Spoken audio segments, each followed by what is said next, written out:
Good afternoon. Thanks very much for coming along this afternoon to this session on the power of apology.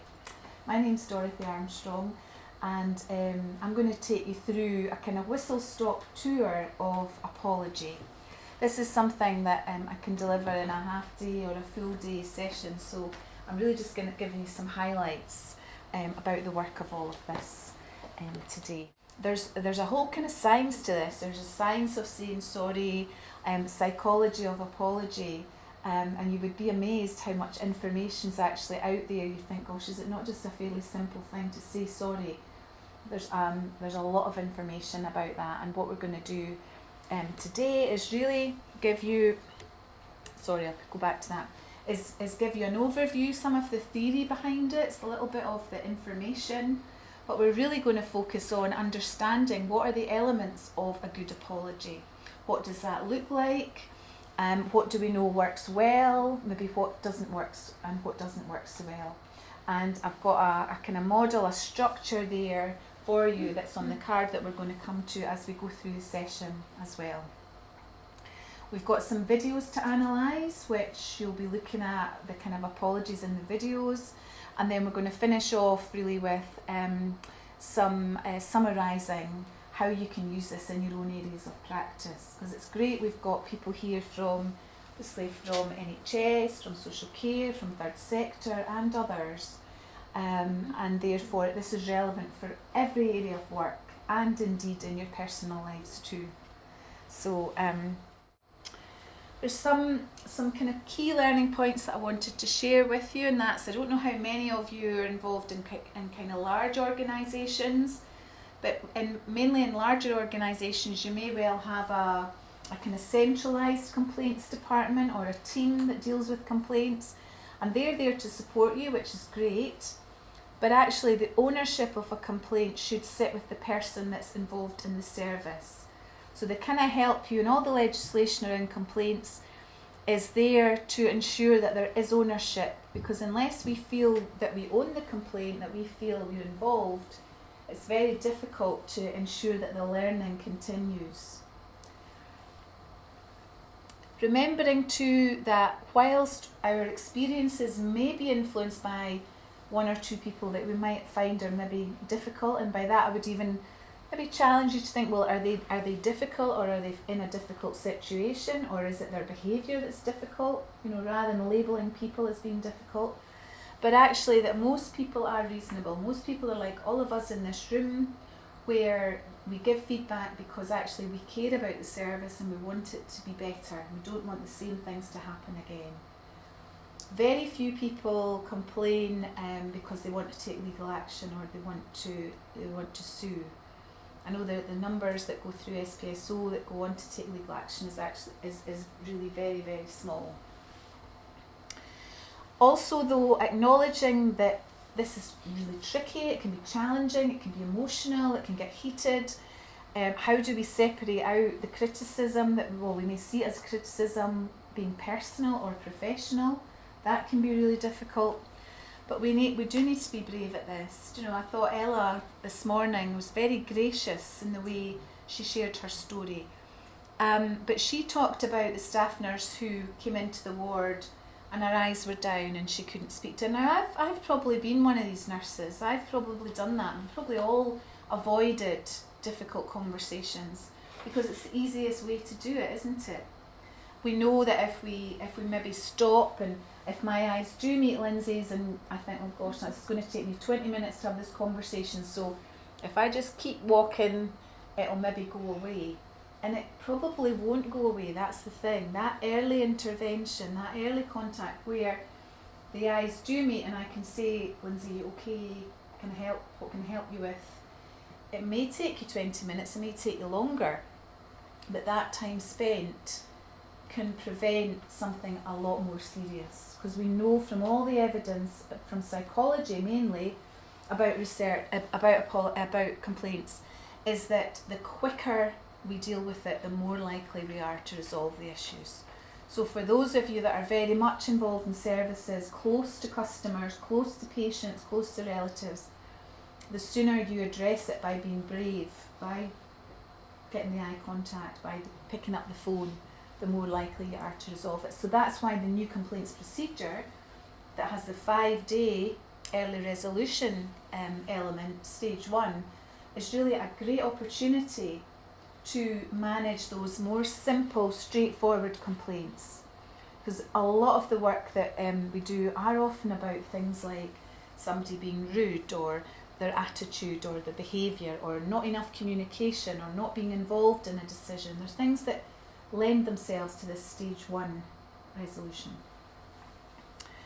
But also remembering that people do find this difficult, as I've already said. So there are tools, there's resources, there's people that you can use that can really help you to enable you to feel that you have the skills and the confidence to do this well. So you've covered a lot of, and probably more so in your small group discussions there. So I think, as I've already said, one of the key factors in making having a good response is the speed. It's how quickly it's done.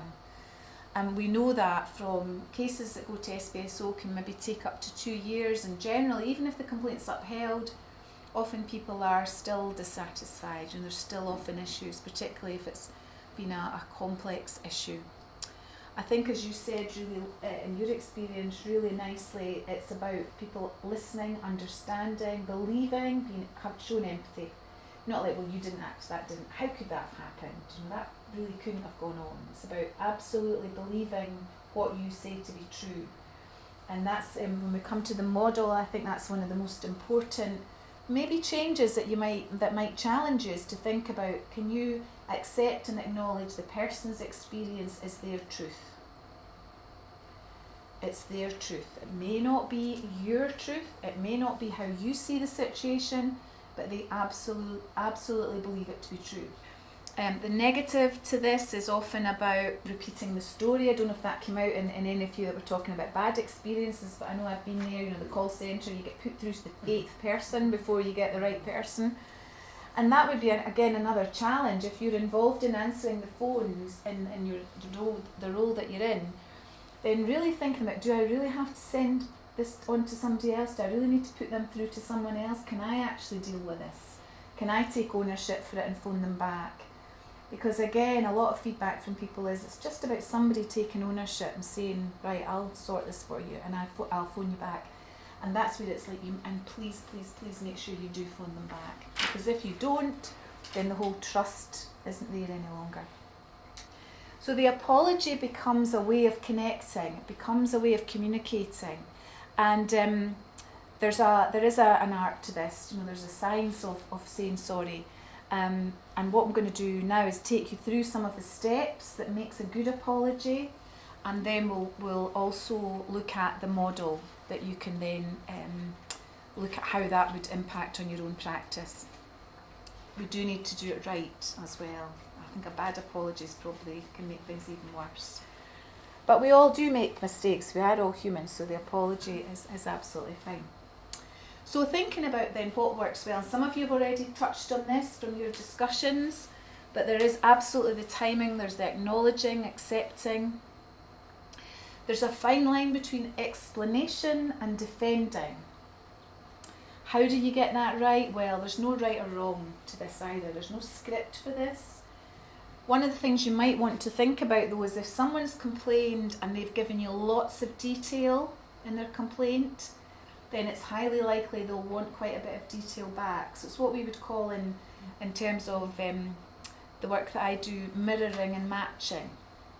So we're doing a lot of that. When you build rapport with people, what you want to do is mirror and match as much as possible. So if you've got a two-sentence complaint, then they're probably going to want something fairly concise back, and the opposite is also true. If it's something more complex and you've had to investigate, then generally people find it helpful to get a bit more detail. They'll want to know what happened and why and when. Surprisingly, a good apology means you actually have to say you're sorry, rather than we regret. And we'll look at some of the examples in a moment. There should absolutely be an element of it being personal, whether we call that person-centred or authentic or whatever it is, but it needs to feel real. And we've all come across that. We're very clever as human beings recognising when something isn't real. We'll suss it very quickly. The empathy is very important too. We'll pick that up and we'll see from the way that we respond how the person reacts. You can very quickly find out if someone is going to respond to that or not. A good apology will include, it'll be specific, it'll say what's been done wrongly, and it will also say what lessons are going to be learned or what corrective action will be included. And that's really important. And the reason and the way that you find out from the person about what they want to happen is by asking them. So it's about not mind reading, thinking, right, what they want is, because it may not be. But it's really important that, again, thinking about the best of your communication is by asking. So, Paula, what would you like to happen? What can we do to put this right for you? Because it might not be what's right for me, it's going to be what you're looking for as a good outcome. And that might just be even, give me a phone, let me know what you've done with this, or actually it's enough that you've listened, you've acknowledged, and you've given me an apology. I don't want any more to happen.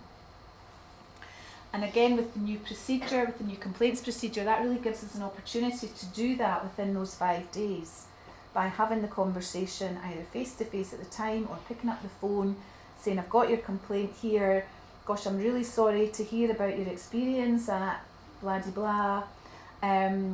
What can we do now to put this right? Or would you like to come in and have a meeting with me? Or whatever. So it's a really good opportunity for that early dialogue.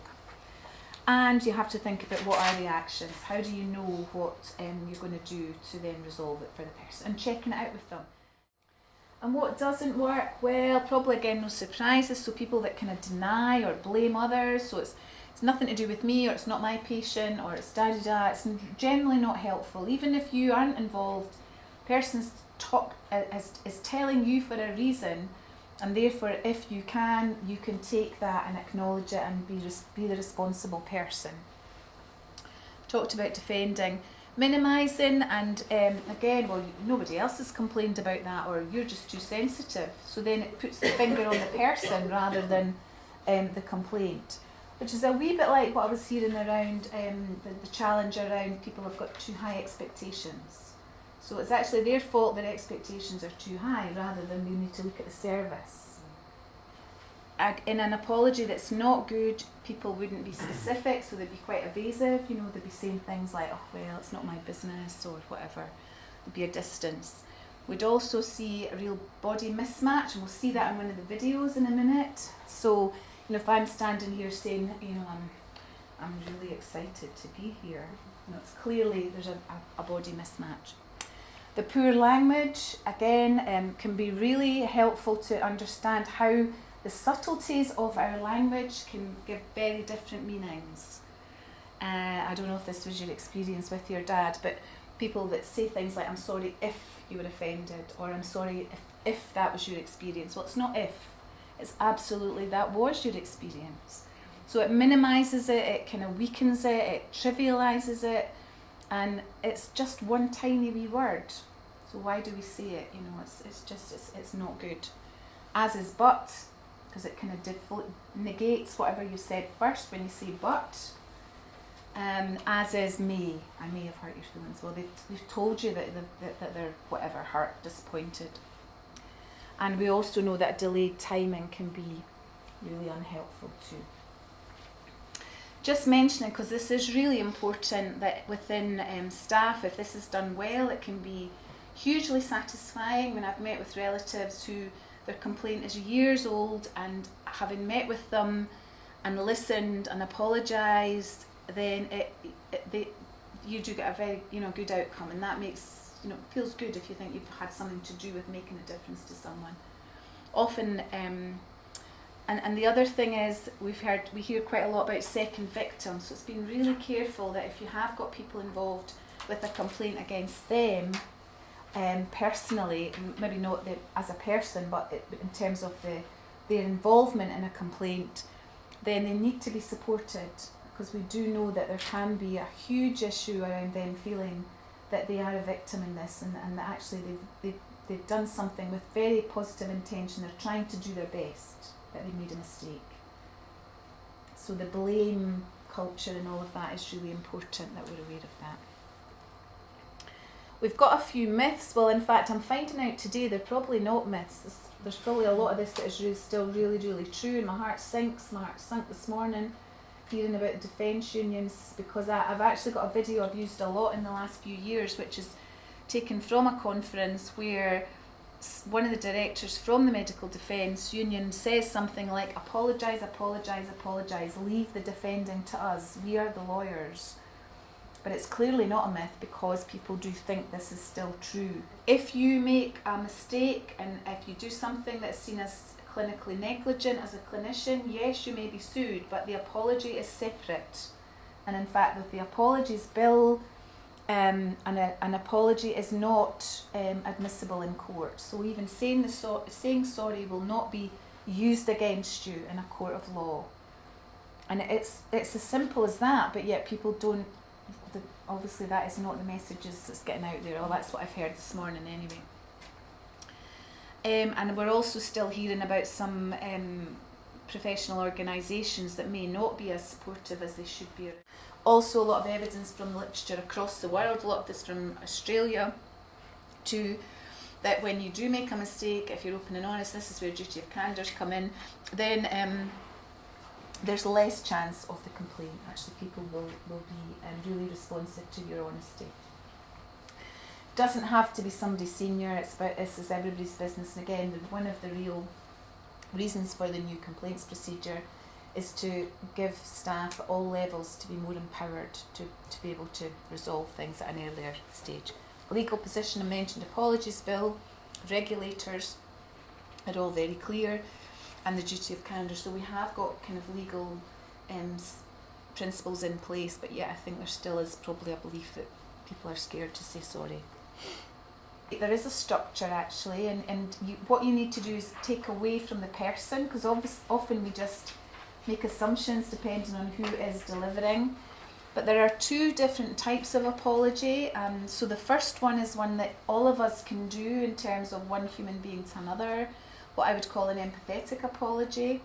So if you're hearing someone giving you an account of their poor experience, whether or not you're to blame or to involved or anything, they've chosen to tell you, and you can apologise as a way of connecting, as a way of showing that from one human being to another, gosh, I'm really sorry to hear about your experience. I feel really disappointed that happened, because I know that most people's care is not like that, or whatever. You're doing something that's meaningful to you. The second one is much more sitting in terms of duty of candour, but in fact applies to what we should be doing already. We don't need the legislation for this. This is, I've made a mistake, I'm really sorry, I got it wrong, what can I do to put it right again? So now looking at the other side of your model, we've looked through the structure of apology. We're now thinking about our 5 A's of extraordinary feedback, and this is a way of considering how you respond when you're faced with someone's concern or complaint.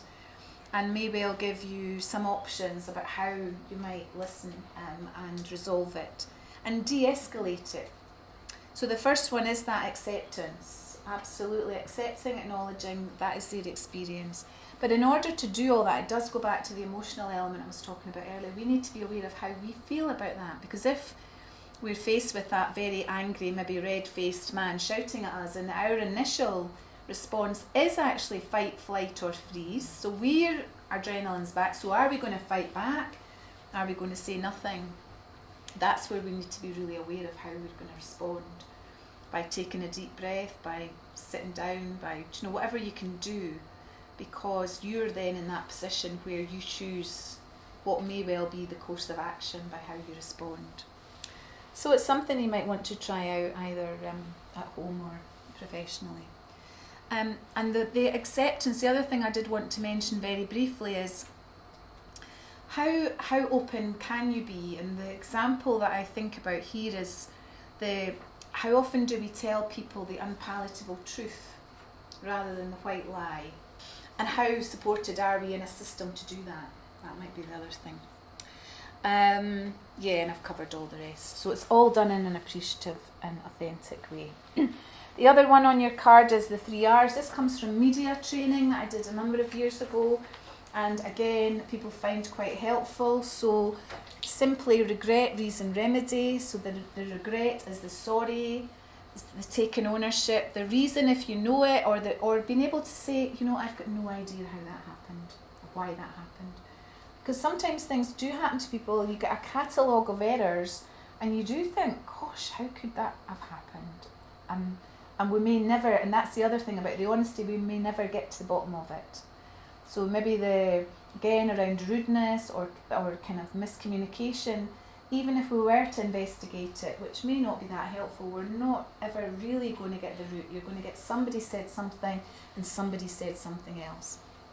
And then the remedy, so a bit like the next steps. What can we do to move on?